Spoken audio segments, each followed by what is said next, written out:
Assalamualaikum warahmatullahi wabarakatuh. Sebelum masuk ke pembahasan video kami, bantu support channel kami dengan like, subscribe dan nyalakan lonceng notifikasinya.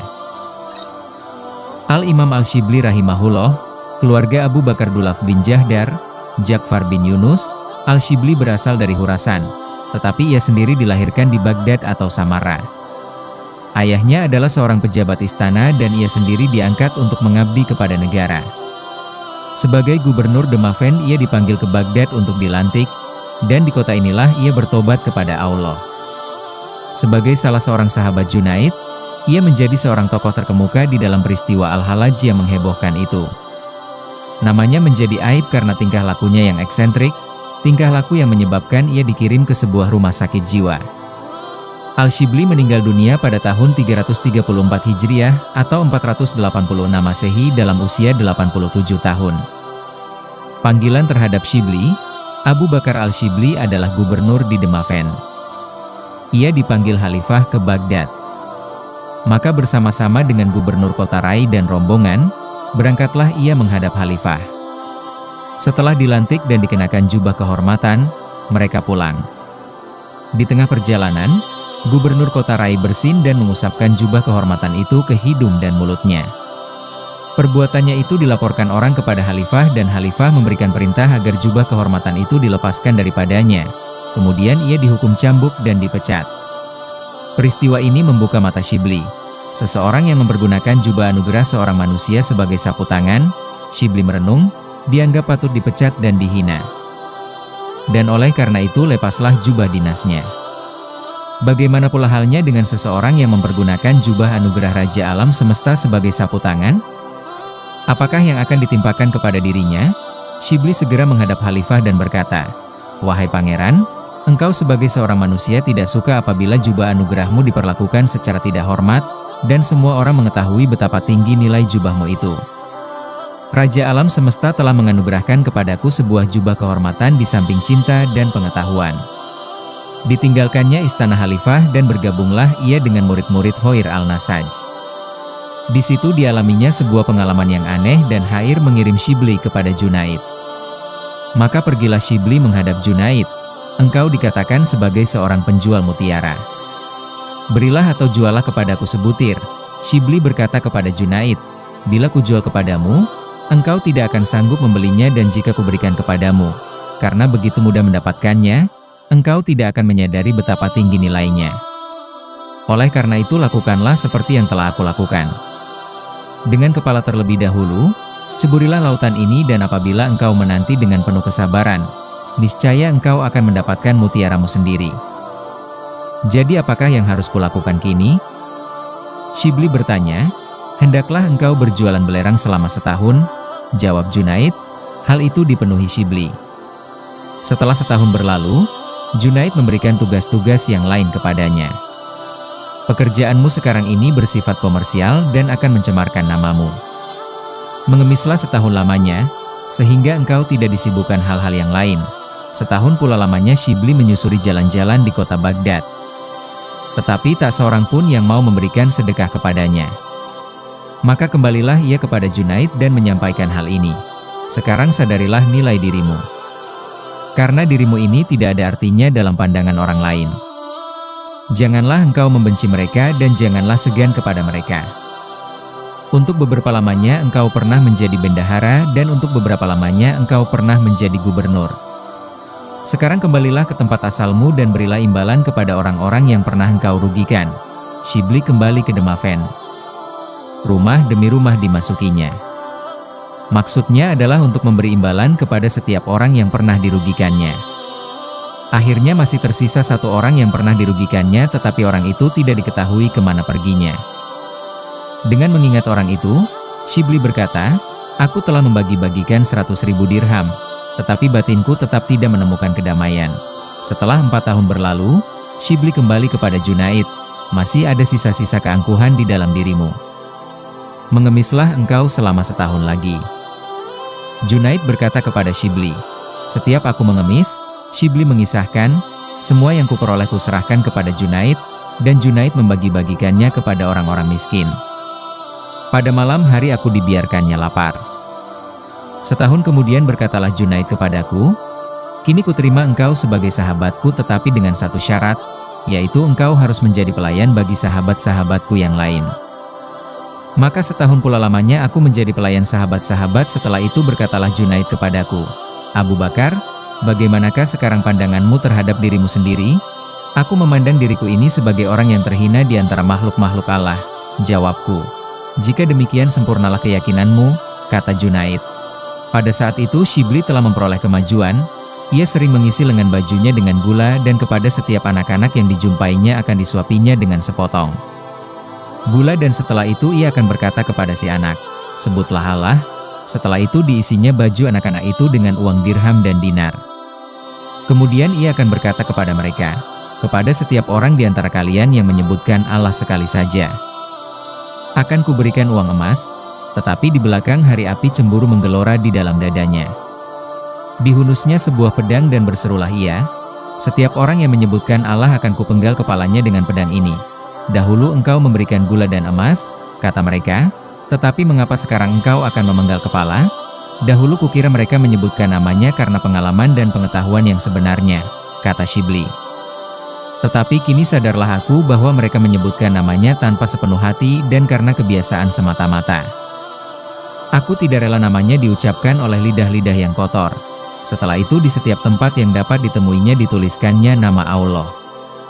Tiba-tiba didengarlah olehnya sebuah suara yang berkata kepadanya, berapa lama lagikah engkau menyibukkan dirimu dengan sebuah nama? Jika engkau benar-benar seorang pencari, bangkitlah dan carilah yang mempunyai nama itu. Kata-kata ini sangat mempengaruhi dirinya. Ia sama sekali tidak bisa merasa damai dan tenang seperti sedia kala. Sedemikian kuatnya api cinta menguasai dirinya, sedemikian dalamnya ia tenggelam dalam gejolak mistis, sehingga ia tak bisa menahan diri dan mencebur ke sungai Tigris. Tetapi air sungai menyongsong tubuhnya dan melemparkannya ke pinggir. Kemudian ia meloncat ke dalam api, tetapi nyala api tidak bisa membakarnya. Maka dicarinyalah suatu tempat di mana singa-singa lapar berkumpul. Dan melompatlah ia ke tengah-tengah gerombolan singa itu, tetapi singa-singa itu lari tunggang langgang meninggalkan dirinya seorang diri. Dari puncak gunung ia terjun, tetapi angin menyambut tubuhnya dan mendaratkannya dengan empuk. Kegelisahannya kini menjadi-jadi. Alangkah celaka seseorang, Shibli berseru, yang tidak diterima air maupun api, oleh binatang-binatang buas maupun gunung-gunung. Tetapi seketika itu juga terdengarlah olehnya sebuah suara yang berkata, seseorang yang diterima oleh Allah tidak diterima oleh yang lain-lainnya. Kemudian orang-orang merantai dan membelenggu Shibli. Mereka membawanya ke rumah sakit jiwa. Dia sudah gila, kata mereka. Menurut penglihatan kalian diriku gila dan kalian waras. Jawab Shibli, semoga Allah menambahkan kegilaanku dan kewarasan kalian, sehingga karena kegilaan ini aku semakin dekat kepadanya. Dan karena kewarasan itu kalian semakin jauh daripadanya. Khalifah mengirimkan seseorang untuk menyembuhkan Shibli. Para penjaga datang dan secara paksa memasukkan obat ke dalam mulutnya.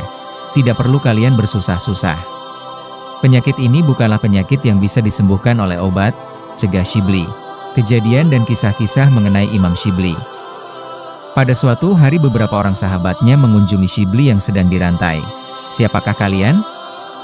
Shibli bertanya kepada mereka. Sahabat-sahabatmu, jawab mereka.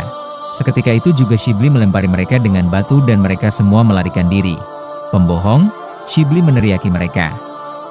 Apakah para sahabat akan lari dari sahabat mereka hanya karena beberapa butir batu?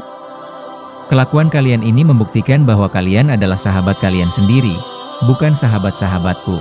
Ketika orang-orang menyaksikan Shibli berlari-lari sambil membawa bara api di tangannya.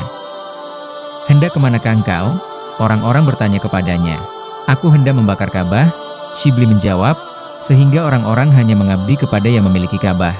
Di dalam peristiwa lain, Shibli sedang membawa sepotong kayu yang dibakar di kedua ujungnya. Aku hendak membakar neraka dan dengan api di satu ujung kayu ini dan surga dengan api di ujung lainnya. Shibli menjawab, sehingga manusia bisa mengabdi karena Allah semata-mata. Sudah beberapa hari lamanya, baik di waktu siang maupun di waktu malam Shibli menari-nari di bawah sebatang pohon sambil meneriakan, hu. Apakah artinya semua ini? Sahabat-sahabatnya bertanya, Merpati hutan yang berada di atas pohon itu meneriakkan, "Ku! Ku!" Maka aku pun mengiringinya dengan, "Hu! Hu!" jawab Shibli. Diriwayatkan bahwa merpati hutan itu tidak menghentikan kunya sebelum Shibli menghentikan, hu-nya. Diriwayatkan bahwa ketika Shibli pertama sekali memulai disiplin diri, beberapa tahun lamanya ia biasa mengusapkan garam ke matanya agar ia tidak tertidur. Dikatakan bahwa untuk maksud tersebut ia telah menghabiskan 7 onggok garam. Allah yang Maha Besar sedang mengawasi diriku, Shibli berkata. Kemudian ia menambahkan, seseorang yang tertidur adalah lalai dan seorang yang lalai ditutup penglihatannya. Ketika Junaid mengunjungi Shibli, didapatinya Shibli sedang melukai kulit alis matanya dengan sebuah penjepit. "Mengapa engkau melakukan hal ini?" Junaid bertanya kepadanya. "Kebenaran telah menjadi nyata, tetapi aku tidak kuat memandangnya," jawab Shibli. "Kulukai diriku dengan harapan Allah akan berkenan memandangku walaupun untuk sekilas saja." Shibli sering pergi ke sebuah gua dengan membawa seikat kayu. Setiap kali ia terlena, ia memukul tubuhnya dengan kayu-kayu itu. Pada suatu kali, semua kayu yang dibawanya telah terpatahkan, maka dinding gua itu dipukul dan ditendangnya.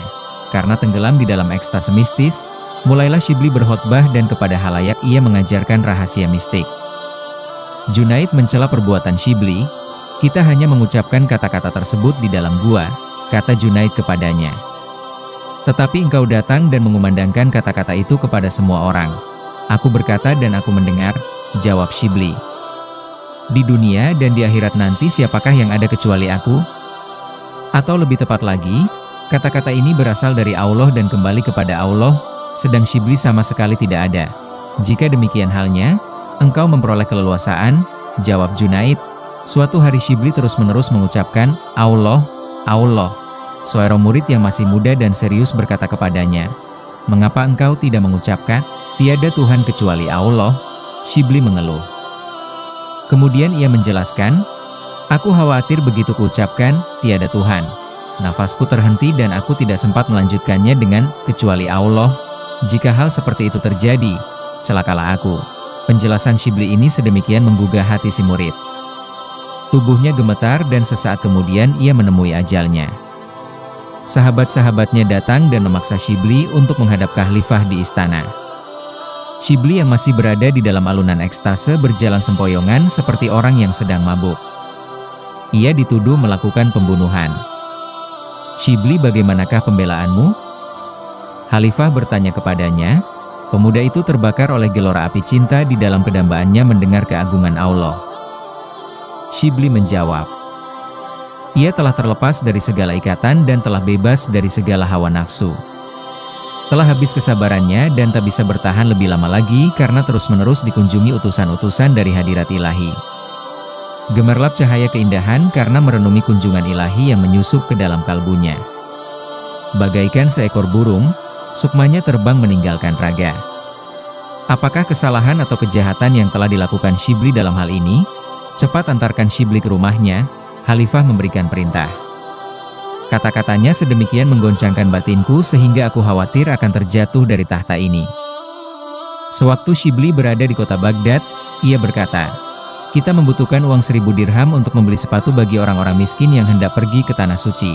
Seorang pemuda beragama Nasrani berdiri dan berkata, "Akan kuberikan uang sebanyak itu dengan satu syarat, yaitu engkau akan membawaku serta."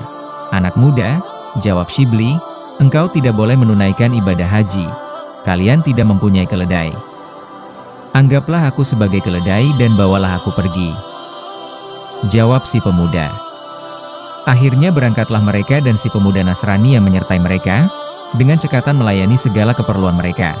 "Bagaimanakah keadaanmu anak muda?" tanya Shibli. "Aku sedemikian senang memikirkan bahwa aku bisa menyertai kalian sehingga aku tidak bisa tidur," jawab si pemuda. Si pemuda Nasrani membawa sebuah sapu.